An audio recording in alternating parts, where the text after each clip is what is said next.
Essa é uma verdade. Que de fato esta paz nós só podemos encontrar quando nós encontramos em Cristo Jesus. E é sobre isso que nós estamos falando aqui nesses dias através dessa série de mensagens.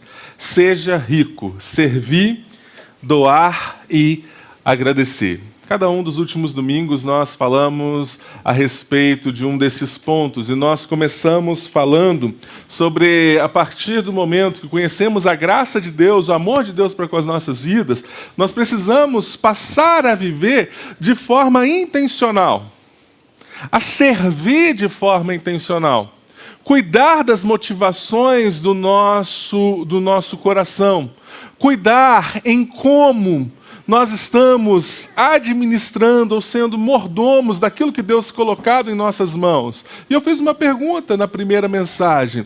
Para que ou como nós estamos utilizando aquilo que Deus tem nos dado? Nós servimos ao nosso dinheiro, aos nossos recursos? Ou ele é que é utilizado para servir as pessoas e servir ao Senhor, para uma vida que glorifica o Senhor? Na semana passada, o presbítero Anderson falou sobre doar, falou sobre a generosidade, em como, quando nós nos encontramos com a graça de Deus, a partir de uma cosmovisão transformada, a partir de uma cosmovisão transformada pela palavra de Deus, nós entendemos como nós devemos ser generosos. E ser generoso, ser rico financeiramente, não é um pré-requisito para você ser generoso, assim como também não obter os recursos, não ter, às vezes, todos os recursos necessários, não é uma desculpa. E quando eu falo sobre generosidade, eu estou falando sobre o todo na nossa vida. Como nós estamos olhando para as pessoas que estão à nossa volta, em um tempo onde um mundo, onde as pessoas estão passando por tantas dificuldades. Como nós estamos olhando para o próximo, para aqueles que estão necessitados. Precisamos ser pessoas generosas. E hoje eu quero falar sobre agradecer. E como sempre nessa série nós estamos começando com uma pergunta. Você se considera uma pessoa grata? E aí nós vamos ver o que é a gratidão, então. Gratidão é a qualidade de quem é grato. É reconhecimento por um benefício recebido, agradecimento ou reconhecimento. De uma forma mais ampla, é o ato de reconhecimento de uma pessoa por alguém que lhe prestou um benefício, um auxílio ou favor. Você consegue perceber com facilidade aquilo que as pessoas fazem por você? Você se considera alguém que tem um coração grato? Mas quando nós olhamos para os nossos dias, além de sermos gratos a alguém, quando nós olhamos para a modernidade, a gratidão e a modernidade, nós nunca vivemos em um tempo de tanto desenvolvimento científico. Quando que em algum momento da história as pessoas poderiam, no meio de uma pandemia, em um ano, desenvolver uma vacina e que sim, nós esperamos e oramos para que seja eficaz e que a eficácia, através dos estudos, continue somente crescendo. Vivemos um tempo de desenvolvimento científico. Vemos um tempo de desenvolvimento econômico, e talvez você vai dizer assim, mas Bernardo, também o número de pessoas pobres e necessitadas também cresceu, mas nunca houve tanto dinheiro e recurso no mundo. Nós somos a geração mais rica no mundo. Nunca se houve tanto recurso na história da humanidade. Nunca se explorou tanto as riquezas e se transformou isso em dinheiro. Então o problema talvez não é a quantidade de dinheiro, mas é o coração das pessoas. Nunca se houve tanto acesso à comunicação, a opções de lazer, ao que fazer. Nunca foi tão fácil obter um celular da última geração. Nunca foi tão fácil você conquistar a casa própria, o apartamento, o carro. Nunca foi tão fácil. Venhamos e convenhamos. Quando você era pequeno, para aqueles que são mais ou menos assim da minha idade, ou então assim para aqueles que são um pouco mais experientes, assim como os meus pais, converse com essas pessoas e você com certeza vai ouvir: na minha época era muito difícil conseguir essas coisas. Na minha época a gente não conseguia, a gente nunca imaginava que a gente poderia ter acesso ou ter o que nós temos hoje. Todas as facilidades que nós temos, e é verdade. Há 30, 50 anos atrás, há 20 anos atrás, ou há 10, não era possível ter todas as facilidades que nós temos hoje, mas mesmo assim, o brasileiro é o mais insatisfeito da América Latina. Essa é uma pesquisa que eu encontrei no site LinkedIn. Falando um site, uma rede social para profissionais, onde as pessoas publicam ali a sua carreira.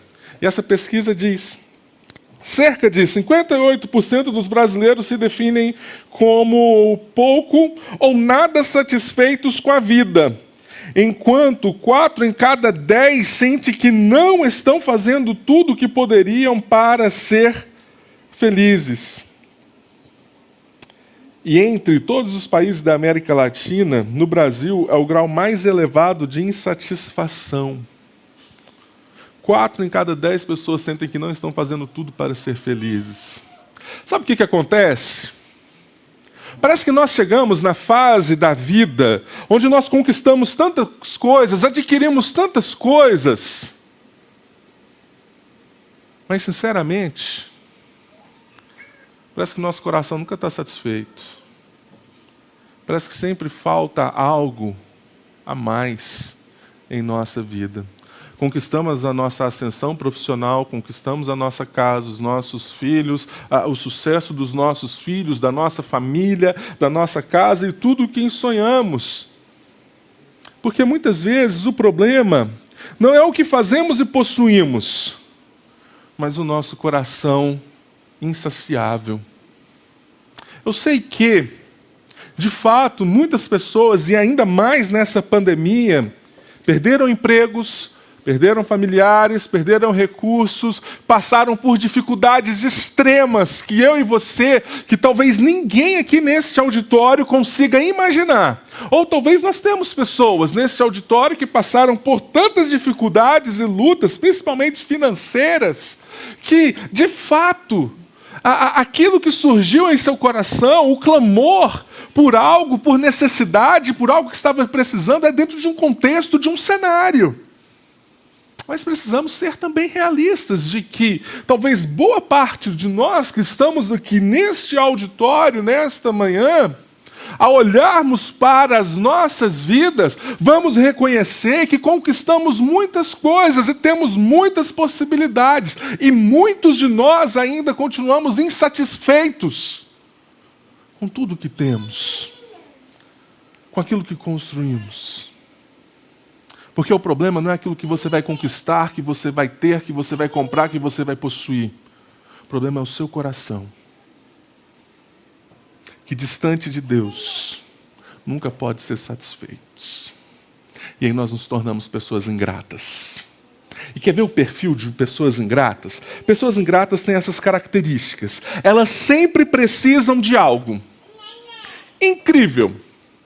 Por mais que ela tenha tudo, mas se você conversar com ela, ela vai estar planejando comprar mais alguma coisa. Ela precisa de algo, ela precisa de uma ajuda, ela precisa de alguém, mas ela também nunca está disponível para outros. Ela nunca está disponível para ajudar e para servir alguém. E eles esperam ajuda como uma obrigação. Eles estão no centro da atenção. E as pessoas precisam servir, as pessoas precisam ajudar. Porque, na verdade, elas se sentem injustiçadas quando não são servidas, quando não são atendidas em seus desejos, em seu coração insaciável, e geram culpa em outras pessoas. Geram culpa. Você não fez por mim. Eu precisei disso, você não me ajudou. A igreja não me ajudou. Fulano não me ouviu. Não estava atento. Porque é uma pessoa autocentrada, concentrada no seu estômago. Vamos dizer assim. E a sua vida, a sua fé, é quase que, de fato, uma fé e uma vida estomacal. No que eu digo no sentido de que ela vive baseada em seus desejos, insaciáveis, querendo cada vez mais obter e possuir. E quando eu olho para esta série, eu descobri algo, Anderson.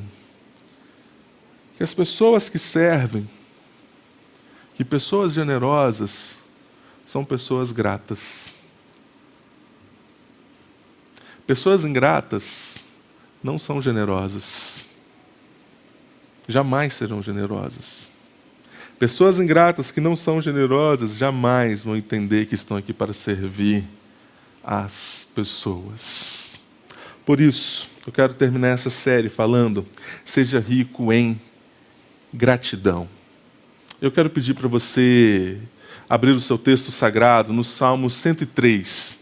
Nós vamos ler apenas do versículo 1 ao versículo 6, e daqui a pouco eu vou explicar por que nós vamos ler apenas do versículo 1 ao versículo 6. É a primeira parte, é o primeiro bloco desse salmo, nós vamos concentrar na nossa mensagem neste bloco. Salmo 103, versículo de 1 ao versículo 6. A palavra do Senhor está projetada, você pode manter o seu texto bíblico aberto e acompanhar comigo. Bendize a minha alma ao Senhor, e tudo que há em mim bendiga o seu santo nome. Bendize a minha alma ao Senhor, e não te esqueças de nenhum só de seus benefícios. Ele é quem perdoa todas as tuas iniquidades, quem sara todas as tuas enfermidades, quem da cova redime a tua vida e te coroa de graça e misericórdia, quem farta de bens a tua velhice, de sorte que a tua mocidade se renova como a da águia. O Senhor faz justiça e julga todos os oprimidos. Senhor, obrigado por tua palavra, Pai, porque podemos aprender com ela. Mas carecemos profundamente da ação do Teu Santo Espírito para falar aos nossos corações, para ministrar as nossas vidas, Pai, para trazer luz a nossa mente, para que possamos compreender todo o ensinamento, toda a profundidade desta palavra. Que o Senhor mesmo aplique em nossos corações, no nome de Jesus. Amém. Esse salmo é um salmo de Davi e ele está no final do 4º livro dos Salmos. Os Salmos, que ele é composto por 5 livros, e este é o final do 4º livro. E os 4 últimos salmos deste livro falam a respeito de louvor. Primeiro fala a respeito dos benefícios do Senhor para com o seu povo, do cuidado com a criação, dos grandes feitos para o povo e da misericórdia, da longanimidade para com a rebelião do seu povo. São salmos de louvores, são salmos de gratidão. O Salmo 103 ele é dividido em 3 partes. No primeiro momento, Davi ele faz um louvor individual. Agradece ao Senhor, conversa com a sua alma, com a sua vida, diz por que ele precisa ser grato. Num segundo momento, um louvor nacional, ele lembra do que Deus ele fez por toda a nação de Israel, e no último momento, um louvor universal, porque ele começa falando a respeito que todas as coisas devem louvar ao Senhor. Toda a criação deve louvar ao Senhor, mas no meio deste salmo, ele coloca quem são as pessoas que conseguem perceber essas bênçãos, ou receber essas bênçãos, e ter um coração grato. Versículo 17 e 18. Mas a misericórdia do Senhor é de eternidade em eternidade sobre os que o temem, e a sua justiça sobre os filhos dos filhos. Aqueles que guardam a aliança. Esses louvores, essas bênçãos, é para aqueles que obedecem. É para aqueles que estão dispostos a guardar a aliança, a caminhar em uma estrada de temor e devoção ao Senhor. São esses que conseguem perceber este coração grato. E Davi começa dizendo, em primeiro lugar, sobre como devemos ser gratos a Deus. Versículo 1 e o versículo 2, ele começa: bendize a minha alma ao Senhor. Bendizer que é ajoelhar, é adorar, é louvar. E o que ele coloca aqui, em primeiro lugar, é uma ordem. Bendize a minha alma ao Senhor. Com toda a profundidade. Esse louvor, ele deve nascer do mais íntimo e profundo dos nossos corações. Mas aqui, Davi, na sua conversa, no seu louvor, ele já traz algo muito complicado. Uma ordem muito desafiadora, porque ele diz: bendize a minha alma. A alma é um lugar complicado. Porque a alma é um lugar, a palavra significa lugar dos apetites, lugar das emoções e paixões, a atividade da vontade, do caráter. A alma é este lugar, muitas vezes egoísta, muitas vezes autocentrada.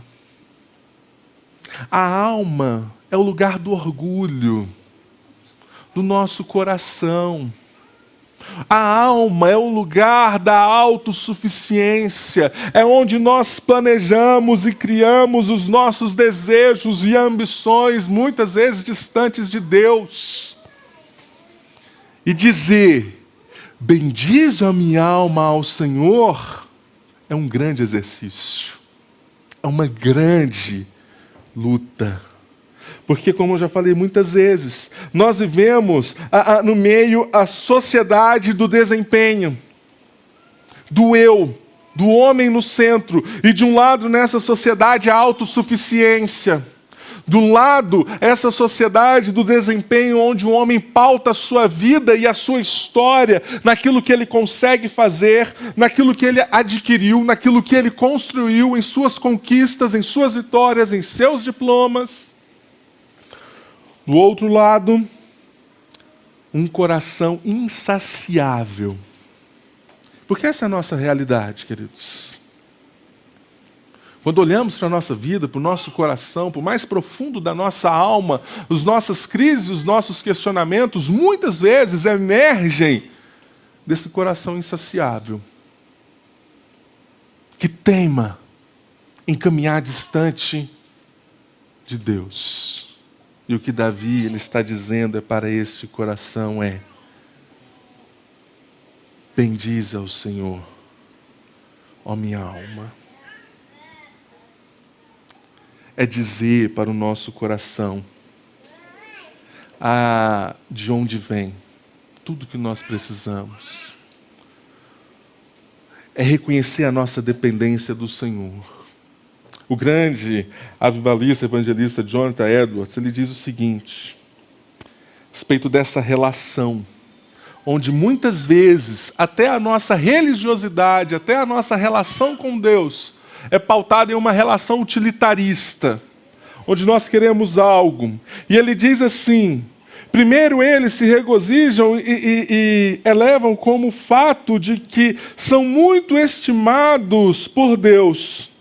E então, sobre esse fundamento, Deus lhes parece, de certa forma, amável. Eles se alegram no mais alto grau em ouvir o quanto Deus e Cristo os estima.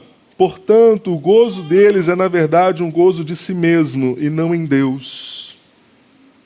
Porque corremos o risco de levarmos uma vida com Deus, um relacionamento com Deus, uma espiritualidade pautada somente no que Deus, Ele fez e não por quem Ele é. De fato, em um primeiro momento, vamos conhecer ao Senhor, vamos nos relacionar com o Senhor, vamos poder enxergar ao Senhor, ver quem Deus é por causa do que Ele fez. por causa do seu amor para conosco. Mas quando nós olhamos para as nossas músicas, muitas vezes, para a cultura religiosa cristã atual, que coloca o homem no centro, onde nós gostamos de levantar as nossas mãos e dizer como ele me ama. Me ama tanto. E essa é uma verdade. De fato, o Senhor, Ele nos ama, mas pautamos a nossa vida em receber somente deste amor e não tem uma transformação de vida. Pautamos a nossa vida em receber os benefícios de Deus, mas não em ter uma alma e um coração servo e grato ao Senhor.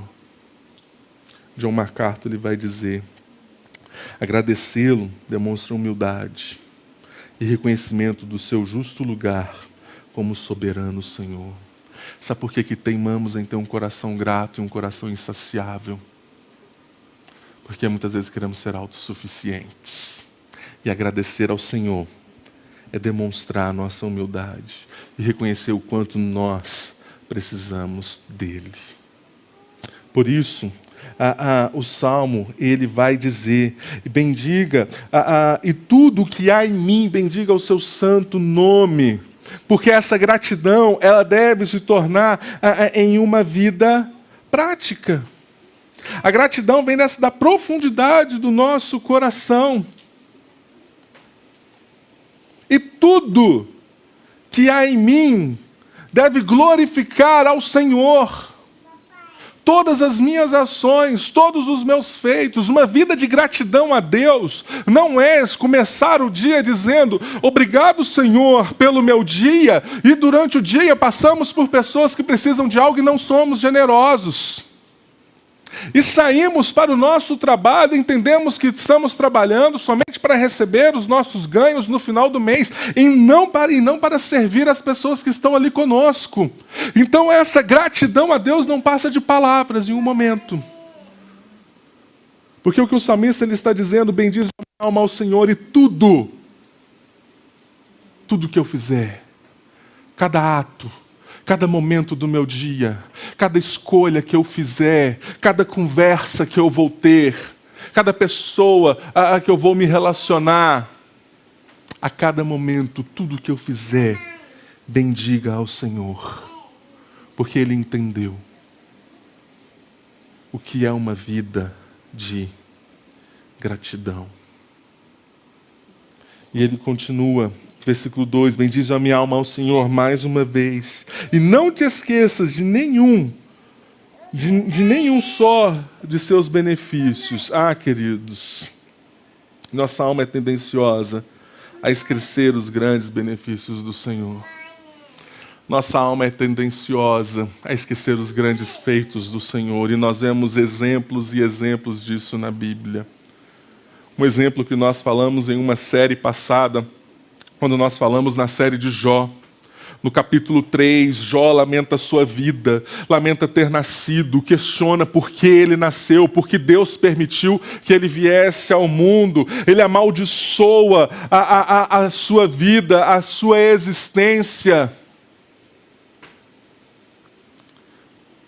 Mas em meio à dor e ao sofrimento, Jó se esqueceu de tudo que Deus deu, de tudo que Deus acrescentou. Nos momentos de lutas, somos tentados a esquecer da bênção do Senhor a cada dia. Somos tentados a esquecer que o Senhor está cuidando das nossas vidas dia após dia. Você quer ver um outro exemplo do povo de Deus? Juízes capítulo 2, versículo 7, fala sobre como o povo continuou servindo ao Senhor. Mas um capítulo depois, capítulo 3, versículo 7, fala sobre como o povo se desviou.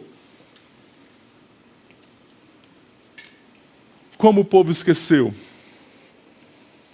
Bastou um capítulo para que eles pudessem estar substituindo Deus, cultuando outros deuses. Muitas vezes a nossa alma, o nosso coração, precisa de muito pouco para estarmos agradecendo a outras coisas e não a Deus. Basta, às vezes, uma promoção no seu trabalho para você estar agradecendo a todo o seu potencial e se esquecendo de Deus. Nosso coração é tendencioso a formar ídolos, é uma fábrica de ídolos, como diz Calvino. Nessa fábrica de ídolos somos tendenciosos a tirar a gratidão do lugar certo, colocar naquilo que é conveniente a nós. João Calvino, a respeito disso, ele vai dizer: como é possível sermos tão apáticos e entorpecidos na realização deste primordial exercício da verdadeira religião, senão porque nosso deplorável e perverso esquecimento sepulta em nosso coração os inumeráveis benefícios de Deus, os quais publicamente manifestam o céu e a terra. O nosso coração facilmente sepulta aquilo que Deus ele fez, e por isso que o salmista faz esse exercício profundo. Bendize a minha alma e não se esqueça de nenhum só benefício, e não se esqueça daquilo que Deus ele fez. E em segundo lugar, a gratidão a Deus, ela demanda lembrança. Vamos do versículo 3 ao versículo 6, parte por parte. Primeiro, versículo 3, Ele é quem perdoa todas as suas iniquidades, quem sara todas as suas enfermidades. Perdão e cura. De fato, o Senhor, Ele pode, eu creio que o Senhor, Ele nos pode curar fisicamente. Ele pode curar através da sabedoria que Ele deu aos homens, porque é Ele quem faz, ainda assim. Por mais que os homens acreditem que podem fazer alguma coisa através do seu... É Ele quem dá o conhecimento. É Ele quem instrui. Creio que o Senhor pode curar da forma que Ele quiser, porque Ele é poderoso. Mas aqui em específico, esta cura é para uma enfermidade que nenhum médico pode tratar. É para uma ferida que nenhum remédio pode curar. É da nossa alma, do nosso coração. É a ferida de caminharmos distante de Deus. Ele é quem perdoa as nossas iniquidades e sara o nosso coração. Cura a nosso coração insaciável. É Ele quem traz cura para a nossa alma. E se gratidão demanda lembrança,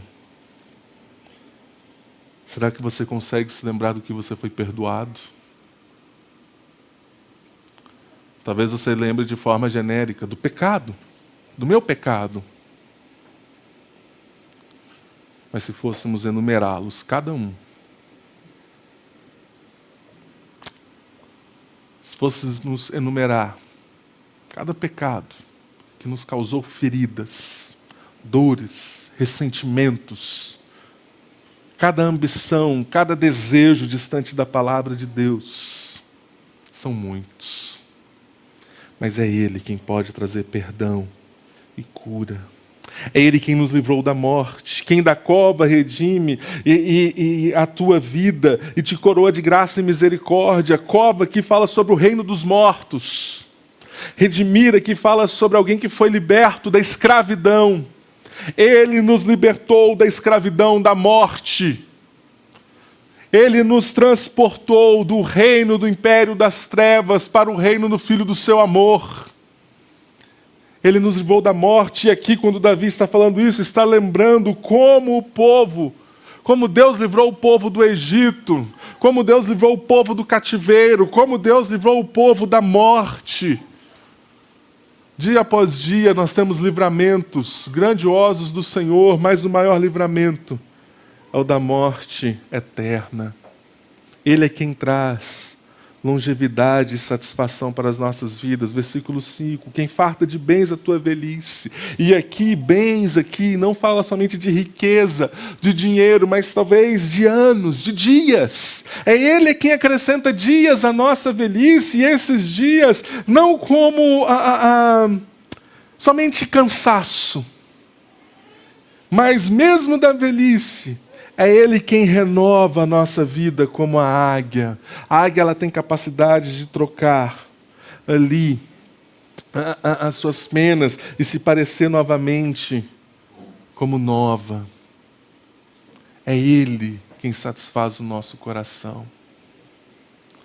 Depois de anos e anos, quando você olha para a sua vida, quando você conquista todas as coisas, quando você chega àquela certa idade dos cinquentões, sessentões, setentões, e você olha para a sua vida e diz, uau, conquistei tanta coisa, mas, distantes do Senhor, nós vamos fazer como o sábio diz, vaidade, vaidade, tudo foi vaidade, o que me resta agora é somente cansaço de dias. Mas com o Senhor, Ele é quem renova, porque Ele é quem traz a satisfação. Porque reconhecemos que são muitas, Senhor, Deus meu, as maravilhas que tens operado e também os teus desígnios para conosco. Ninguém pode se igualar a Ele. Quem dera pudéssemos enumerá-los, pois são muitos. E por fim, versículo 6, o Senhor é quem faz justiça e julga todos os oprimidos. Todos nós éramos oprimidos pelo pecado, pela morte eterna, por um coração insaciável e distantes de Deus. Não existe opressão maior do que consumir, consumir, consumir, consumir e nunca estar satisfeito com o que tem. Todos nós éramos oprimidos, mas Deus ele fez justiça, como diz o apóstolo Paulo, aquele que não conheceu o pecado, Ele o fez pecado por nós, para que nele fôssemos feitos justiça de Deus. Ele é quem faz justiça. E a justiça de Deus, quando nos alcançou, não foi com ira, mas foi com graça, mas foi com amor, mas foi com misericórdia, que Ele nos acolheu.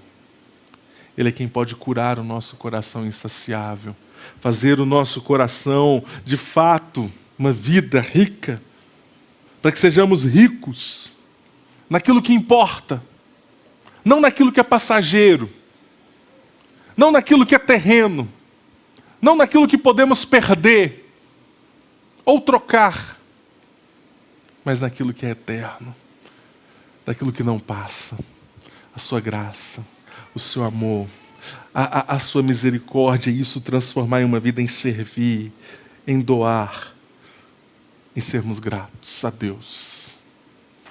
Hoje nós estamos diante da ceia do Senhor. É um exercício de lembrança, de lembrarmos o que Cristo Jesus ele fez por nós. Do sangue derramado, do corpo partido em favor da nossa vida. Eu quero que você feche seus olhos nesse momento.